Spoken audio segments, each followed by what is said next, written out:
مگر انہیں کیا خبر تھی کہ وہ کم بخت بالا وہاں بھی پروین کی کھوج میں آ پہنچے گا۔ پروین مہرو کی حویلی کے باہر بالے کو اپنے آوارہ دوستوں کے ساتھ منڈلاتے دیکھ کر بہت ڈر گئی، اور اس نے کسی طرح بالے کو پیغام بھجوا دیا کہ وہ یہاں کسی شریف گھرانے کی مہمان ہے، لہٰذا بالا یہاں اس کی رسوائی کا سامان نہ کرے۔ جواب میں بالے نے اس شرط پر رضامندی ظاہر کی کہ اگر پروین یہیں کہیں موقع دیکھ کر بالے سے بس ایک آخری ملاقات کر لے تو وہ پروین کے خط اسے واپس لوٹا دے گا اور اپنے تحائف بھی واپس لے لے گا۔ پروین نے مجبوراً ہاں کر دی، کیونکہ وہ مہرو کے شگن اور مایوں کے دنوں میں مہرو کے لیے کوئی بدمزگی یا پریشانی نہیں پیدا کرنا چاہتی تھی۔ بالے نے مہرو کی حویلی کے پیچھے بنے ویران اور اجاڑ باغ کو ملاقات کی جگہ کے طور پر قرار دیا، اور مہندی والی رات کا وقت بھی طے ہو گیا۔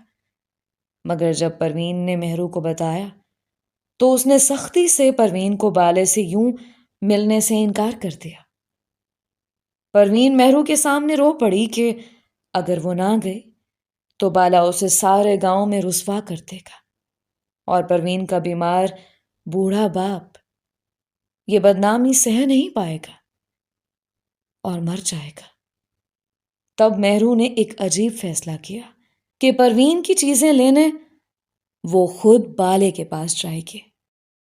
جانے مہرو کی بائیں آنکھ اس روز صبح سے ہی کیوں لگاتار پھڑک رہی تھی، مگر جب پروین نے تنہائی پاتے ہی اسے یہ بتایا کہ شام مغرب کا اندھیرا ڈھلنے کے بعد جب مہرو کی حویلی میں اس کی مہندی کی تقریب زوروں پر ہوگی اور ساری عورتوں کا دھیان مہندی کی رسم، شگن اور علاقائی گیت اور ٹپوں پر ہوگا، تب وہ سب سے نظر بچا کر چوری چھپے بالے کے سارے تحفے اور خط لے کر پچھلے باغ ملنے کے لیے جائے گی۔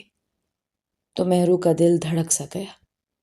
وہ اپنی نازک سہیلی کو اس مشکل میں تنہا کیسے جانے دیتی؟ دونوں میں بحث چھڑ گئی۔ مہرو بضد تھی کہ پروین کی جگہ وہ خود یہ ساری چیزیں بالے کو لوٹا آئے گی، اور ساتھ ہی ساتھ اسے اپنی عزت کا واسطہ دے کر اپنی چادر بھی اس کے قدموں میں ڈال آئے گی کہ بالا اب اس کی سہیلی کو مزید نہ ستائے۔ جبکہ پروین مہرو کو یوں اکیلے اس آگ میں کودنے کی اجازت دینے پر تیار نہ تھے۔ آخرکار لاکھ بحث کے بعد یہ طے ہوا کہ پہلے مہرو باغ میں جائے گی اور پروین پیچھے کسی درخت تلے اس کا انتظار کرے گی۔ اگر مہرو بالے کو منانے میں کامیاب ہو گئی اور اسے صلح کی نیت نظر آئی تو وہ پروین کو بھی وہیں آواز دے کر بلا لے گی، لیکن اگر بالے نے لڑائی جھگڑے اور پروین سے دوبارہ ملنے کی ضد نہ چھوڑی اور پروین کے خط واپس نہ کیے تو مہرو بات ختم کر کے واپس پلٹ آئے گی۔ اس شام عصر کے وقت سے ہی آسمان پر گھنے بادلوں نے ڈیرا ڈال دیا تھا، اور وقفے وقفے سے دور کہیں بجلی بھی چمک رہی تھی، لیکن وہ دونوں سہیلیاں اس بات سے بے خبر تھیں کہ دور چمکتی بجلیوں کی یہ لپک آج ان کے آشیانے کو بھی خاکستر کرنے کی سازش کیے بیٹھی ہے۔ مغرب سے پہلے ہلکی بارش بھی شروع ہو گئی، اور پروین اور مہرو کو ایسا لگا کہ آندھی اور بارش کا یہ پردہ قدرت نے ان دونوں کے لیے ہی آج ترتیب دیا ہے، تاکہ کسی بہانے سے جب وہ دونوں اٹھ کر جائیں تو باقی عورتیں ان کی غیر موجودگی محسوس نہ کر پائیں۔ منصوبے کے مطابق مہرو پروین کی چادر اوڑھ کر پہلے اندھیرے میں نکل پڑی، اور اس کے پیچھے پروین نے باغ میں قدم رکھا۔ ٹھیک اسی لمحے کسی نے حویلی کی طرف جاتی بجلی کی تار باہر کھمبے سے کاٹ ڈالی، اور گھپ اندھیرا چھا گیا۔ پروین نے گھبرا کر اندھیرے میں مہرو کو ڈھونڈنے کی کوشش کی، اور وہ مہرو کو آگے جانے سے روکنے کے لیے اس جانب لپکی جہاں اس نے آخری بار مہرو کو گھنے درختوں کے پیچھے اوجھل ہوتے دیکھا تھا۔ تبھی اس نے اندھیرے میں 2-3 افراد کو منہ پر ڈاکوؤں جیسے سیاہ ڈھاٹے باندھے باغ کی دیوار کودتے ہوئے دیکھا، اور خوف کے مارے اس کی آواز گھٹ کر رہ گئی۔ تبھی دور کہیں سناٹے میں مہرو کی دبی دبی سی چیخ گونجی۔ پروین تڑپ کر اس کی طرف دوڑی، اور اس نے بارش اور کہیں دور گرتی بجلی کی چمک میں دیکھا کوئی مہرو کے منہ پر کپڑا باندھے اسے بے ہوش کیے اٹھا کر بھاگ رہا ہے۔ وہ گنتی میں کل 3 لوگ تھے جو پروین کے رونے چلانے سے بیشتر ہی پلک چھپکتے مہرو کو اٹھائے دیوار پھلانگ کر ویرانے میں اوجھل ہو چکے تھے۔ دوسری طرف شاید حویلی یا باغ کے چوکیداروں میں سے کسی نے ڈاکوؤں کو دیوار کر پھلانگتے دیکھ کر شور مچا دیا۔ حویلی میں ایک کوہرام برپا ہو گیا۔ کچھ دیر تو سبھی یہ سمجھتے رہے کہ شاید کچھ اناڑی چور اندھیرے کا فائدہ اٹھا کر شادی والے گھر سے سونا چاندی لوٹنے کے لیے پچھلے جانب سے اندر ٹاپے ہوں گے، اور پھر کسی کو خیال آیا کہ پہلے حویلی کی بجلی تو بحال کی جائے جو انہی چوروں نے اندر ٹاپنے سے پہلے باہر میدان میں لگے کھمبے سے کاٹ ڈالی تھی۔ پروین دوڑتی ہوئی دوبارہ تقریب میں پہنچی تو مہرو کی گمشدگی کا ڈھنڈورا پٹ چکا تھا۔ کسی کو پروین کے جانے اور آنے کی خبر ہی نہ ہو سکی۔ ڈاکوؤں کا پیچھا کرنے کے لیے حویلی کے مرد آنکھوں میں خون لیے گرجتے، گالیاں بکتے اور ہوائے فائر کرتے صحن میں جمع ہوئے تو ان کی وحشت اور سرخ آنکھیں دیکھ کر پروین ڈر گئی اور ہزار خواہش کے باوجود کسی کو بالے کے بارے میں کچھ نہ بتا سکے۔ کرمداد اپنے وفاداروں کے ساتھ اسی وقت مہرو کی تلاش میں نکل گیا۔ مہرو کی ماں کو غشی کے دورے پڑنے لگے اور پروین ساری رات روتے گڑ گڑاتے خدا کے حضور یہی دعائیں کرتی رہی کہ احمد اور مہرو کا باپ کرم مہرو کو واپس لے کر ہی لوٹے۔ اگلے روز شام کو وہ سب تھکے ہارے واپس آ گئے، پر مہرو واپس نہ آئے۔ اسی اثناء میں ایک دوسری انہونی یہ ہوئی کہ پروین کے مہینوں پہلے سے بیمار باپ کو اچانک دل کا دورہ پڑ گیا۔ پروین کی ماں اسے لیے گاؤں کے واحد 2 کمرے کے ہسپتال کی طرف دوڑی گئی اور اگلے 2 ہفتے پروین بیمار باپ کے بستر کی پائنی سے لگی دوا دارو کرتے رہے۔ ڈاکٹر نے صاف کہہ دیا کہ اتنے شدید دورے کے بعد بھی پروین کے باپ کا بچ جانا سمجھو کوئی معجزہ ہو گیا ہے، مگر اب ہر لمحہ ان ماں بیٹی کو بیمار کا خیال رکھنا ہوگا اور کوئی بھی ایسی بات نہ ہو جس سے مریض کے ذہن یا دل پر کوئی بوجھ پڑے۔ پروین مہرو کے اغوا کی اگلی شام ماں کے ساتھ ہسپتال آئی تھی اور تب سے لگاتار اس کے کان مہرو کے بارے میں کسی اچھی خبر کو ترس رہے تھے۔ عیادت کو آنے والی عورتیں حیرت اور دکھ سے پروین سے مہرو کے بارے میں استفسار کرتے کہ آخر اس اندھیری رات میں مہرو اس ویران باغ میں کیا لینے گئی تھی، اور ایسی رازداری کہ اپنی عزیز اس جان سہیلی کو بھی خبر تک نہیں ہونے دی۔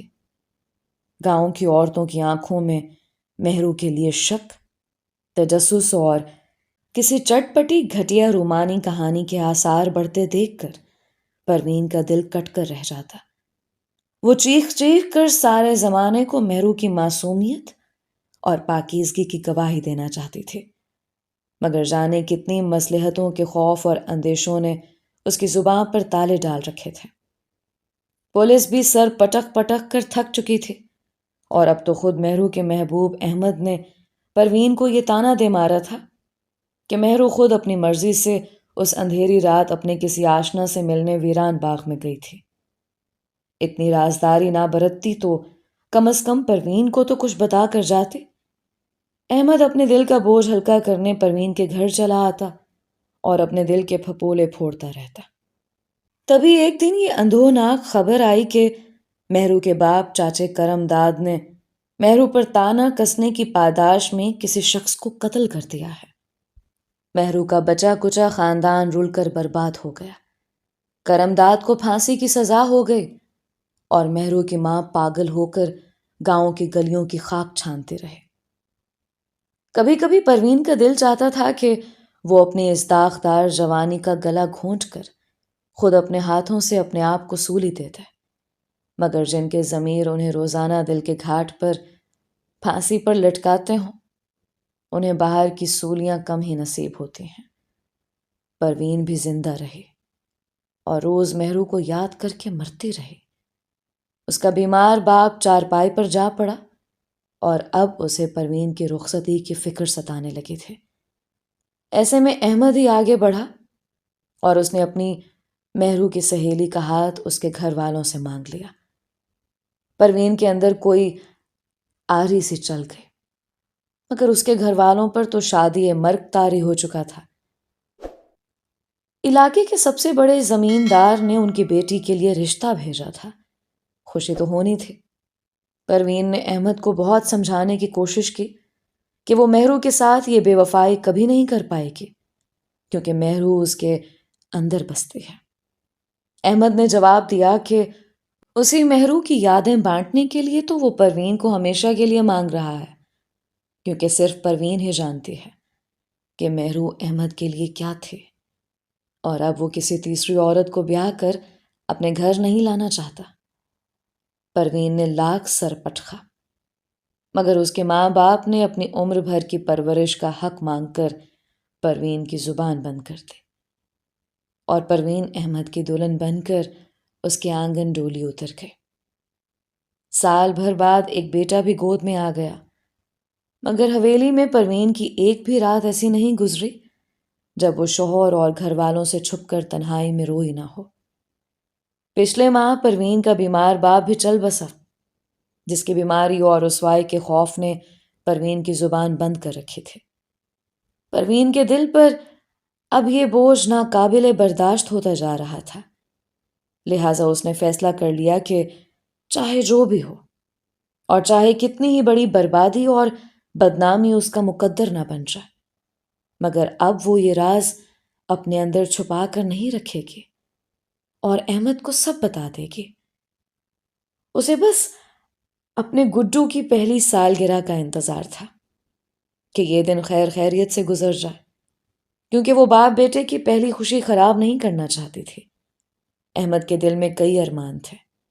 یہ دن منانے کے لیے اس لیے پروین کسی رنگ میں بھنگ نہیں ڈالنا چاہتی تھی، مگر تقریب کے اگلے روز ہی اس نے خود کو زمانے کی عدالت میں پیش کرنے کی ٹھان رکھی تھی، مگر پھر مزار میں اسے ایک جوگی مجذوب دکھائی دیا، جس کی ایک بات نے ہی اس کا اندر باہر سب ہلا کر رکھ دیا۔ اسے لگا کہ یہ قدرت کی طرف سے ایک واضح اشارہ ہے کہ اب اسے اپنے گناہوں کا اقرار کر کے کفارہ ادا کرنے کے لیے تیار ہو جانا چاہیے۔ اسی لیے آج وہ اس جوگی کے سامنے کھڑی اپنے ہر جرم کا اقرار کر رہی تھی، اور یہاں سے جانے کے بعد وہ خود کو اپنے مجازی خدا کی عدالت میں پیش کرنے والی تھی۔ پروین نے اپنی بات ختم کی تو وہ ہچکیاں لے کر رو رہی تھی۔ مزار پر ڈھلتی شام کے سائے اپنے پر پھیلا رہے تھے۔ دلوں کے اندھیرے شاموں میں گھل جائیں تو شامیں مزید اداس ہو جایا کرتی ہیں۔ پروین پلٹ کر جانے لگی تو میں نے اسے آواز دے کر وہیں روکا۔ تمہارے فسانے میں دوبارہ مہرو کا کوئی ذکر نہیں آیا۔ اگر تمہیں واقعی اسے کھو دینے کا اتنا ہی پچھتاوا تھا تو تم نے اسے اپنے طور پر کھوجا کیوں نہیں؟ بالا مہرو کو اٹھا کر کہاں لے گیا تھا، اور اب مہرو کہاں ہے؟ پروین نے میری طرف دیکھا۔ اس کی پلکیں ابھی تک نم تھیں۔ یہی تو میں آپ سے پوچھنے آئی تھی سائیں جی کہ میری مہرو کہاں ہے؟ آپ تو اللہ والے سائیں لوگ ہو، آپ کو تو پتا ہوگا کہ وہ کہاں ہے۔ میں نے اسے بڑا ڈھونڈا پر وہ مجھے نہیں ملی۔ میرے ذہن میں ایک تیز آندھی سے چلنے لگی۔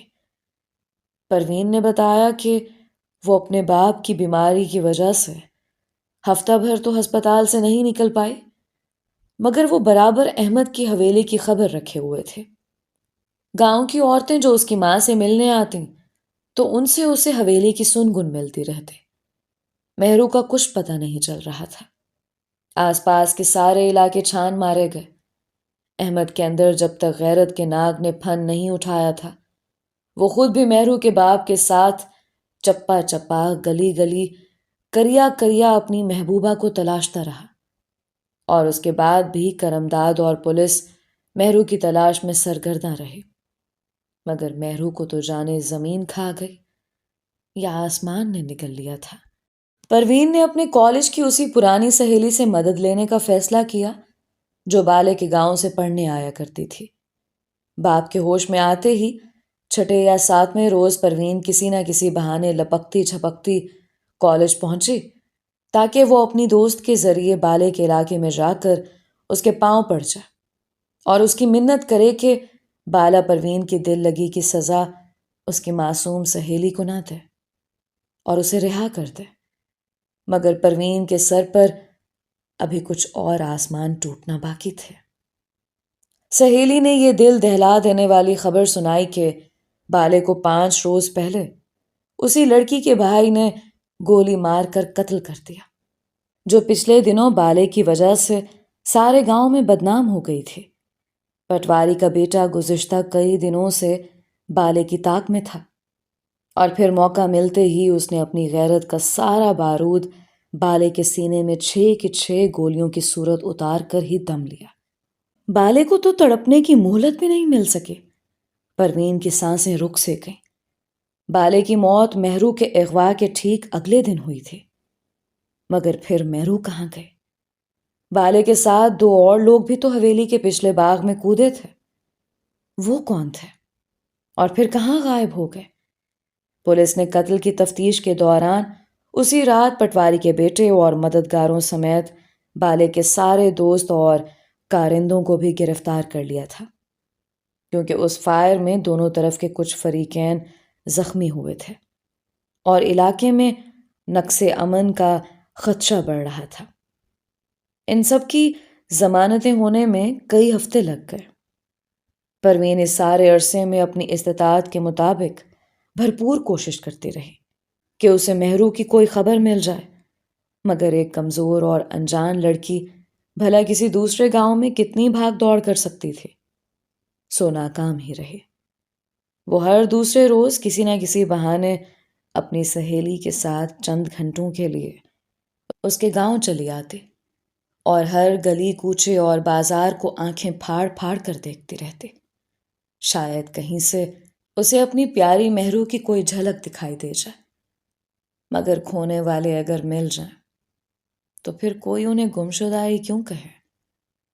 پروین کا پاگل پن اتنا بڑھ گیا تھا کہ وہ کئی بار لوگوں سے پوچھتے پاچھتے بالے کے ڈیرے تک جا پہنچے، مگر وہاں بھی ویرانی ہی اس کا مقدر بنی۔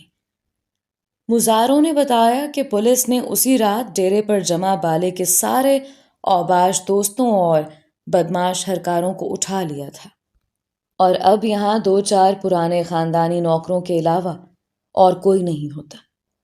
پروین نے بالے کی منہ بولی اور دور کی رشتہ دار ہونے کا جھوٹ بول کر کسی بہانے بالے کے ڈیرے کے کمروں اور کوٹھیوں کو بھی یکے بعد دیگرے چھان مارا، مگر وہاں مہرو کا سایہ بھی نہ ملا۔ ایک آدھ بار وہ اپنی دوست کے ساتھ پرسہ دینے کے بہانے بالے کی کوٹھی کے پھیرے بھی ڈال آئے اور کریت کر بالے کی ماں بہنوں سے بھی سوال جواب کر آئی تھی، اور اس دوران اس نے بالے کی حویلی میں موجود تمام عورتوں سے جان پہچان پیدا کرنے کے لیے صحن میں بیٹھ کر بالے کی جوان موت پر جھوٹے بین بھی ڈالے، مگر جسے نہیں ملنا تھا وہ آخر تک نہ ملے۔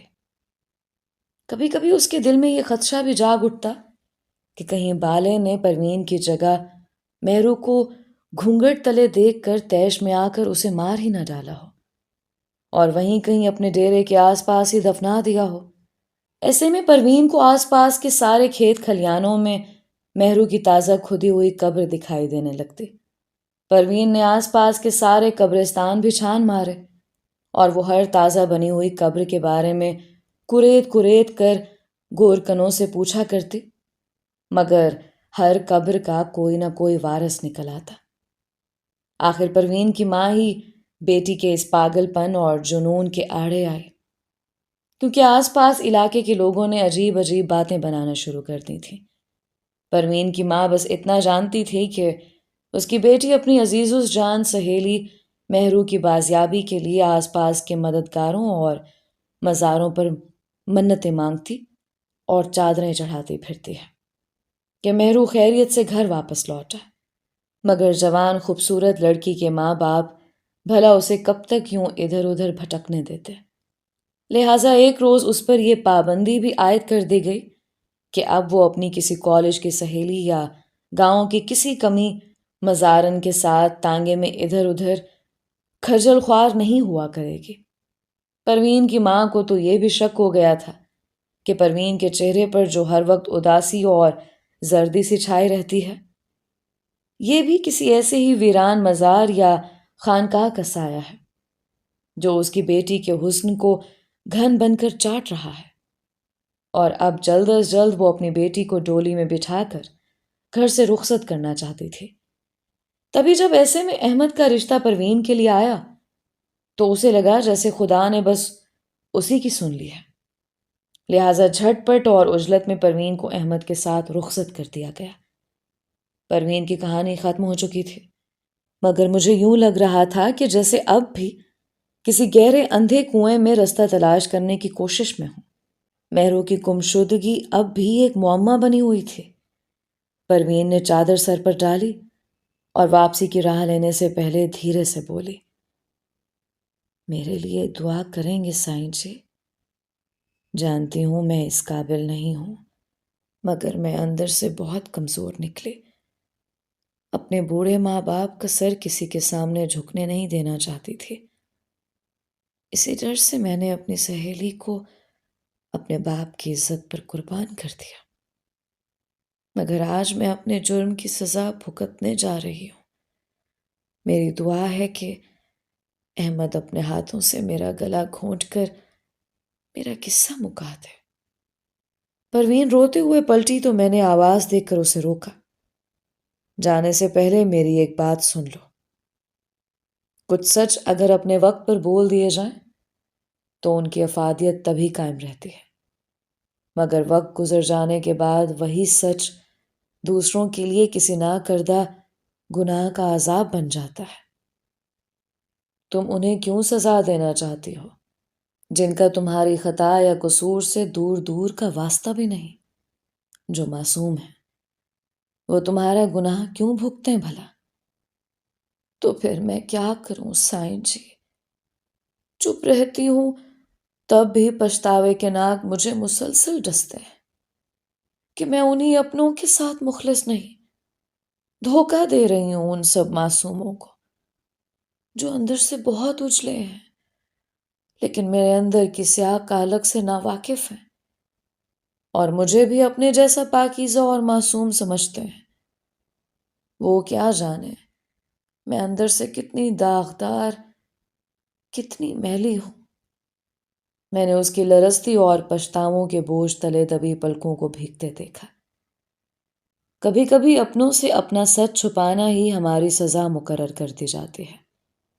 سچ بول دینے سے تو شاید ایک بار موت ملتی، مگر اپنے اندر کا سچ کسی اور کی خاطر چھپانے والے ہر روز ایسی کئی موتیں مرتے ہیں، اور یہ سچ بول کر بوجھ اتار دینے سے کہیں بڑی سزا ہے کہ اپنے اس بوجھ کے ساتھ ہی عمر بھر جیا جائے، اور روز خود کو آئینے میں دیکھ اور اپنی اصلیت پہچان کر اپنے آپ پر ہی تعزیر مقرر کی جائے۔ تمہیں بھی فی الحال اس سچ کو اپنے اندر ہی کسی دور تک چبھے کانٹے کی طرح پیوست رکھنا ہوگا، روز تڑپنا اور ہر روز فنا ہونا ہوگا، جب تک کہ قدرت خود تمہارا سچ تمہارے اپنوں پر ظاہر نہ کر دے، ورنہ سمجھ لینا کہ ابھی تمہیں ان کی خوشیاں برباد کرنے کی اجازت نہیں دی گئی۔ پروین آنکھیں پونچھتی چلی گئی۔ میں نے بخت خان کو یہ سارا ماجرا اسی رات سنا دیا۔ اس نے ایک ہی سوال پوچھا، آگے کیا کرنا ہے عبداللہ خانہ؟ ہم کل صبح بالے کے گاؤں جا رہے ہیں۔ اس ڈور کا اگلا سرا ہمیں اب وہیں سے ملے گا۔ قتل والی رات پولیس نے بالے کو ڈیرے پر چھاپا مار کر اس کے تمام ساتھیوں کو گرفتار کر لیا تھا۔ ضرور سارے ڈیرے کی تلاشی بھی لی گئی ہوگی۔ اگر مہرو بالے کے ڈیرے پر ہوتی تو پولیس کو ضرور مل جاتے، مگر بالے نے اسے وہاں نہیں رکھا تھا۔ مطلب ڈیرے کے علاوہ بھی بالے کا کوئی نہ کوئی ایسا ٹھکانہ ضرور ہوگا جہاں وہ مہرو کو چھپا سکتا تھا۔ ہمیں وہی ٹھکانہ تلاش کرنا ہوگا بخت خان۔ اور پھر اگلے صبح منہ اندھیرے مزار سے گزرتی پگ ڈنڈی پر میں اور بخت خان دھند اور کوہرے میں ڈوبے کھیتوں کے درمیان خود کو بڑی سیاہ شالوں میں لپیٹے جوگی فقیروں کے بھیس میں بالے کے گاؤں کی طرف پیدل ہی نکل پڑے۔ کچھ فاصلے پر بیل گاڑیوں کا ایک قافلہ سا اسی سمت جاتے ملا تو بیل گاڑی والوں نے ہمیں بھی پیچھے بٹھا لیا۔ دھوپ چڑھنے کے 2 گھنٹے بعد ان میں سے ایک بولا، اے لو بادشاہو، آپ کی منزل آ گئی۔ میں نے چونک کر سامنے دیکھا۔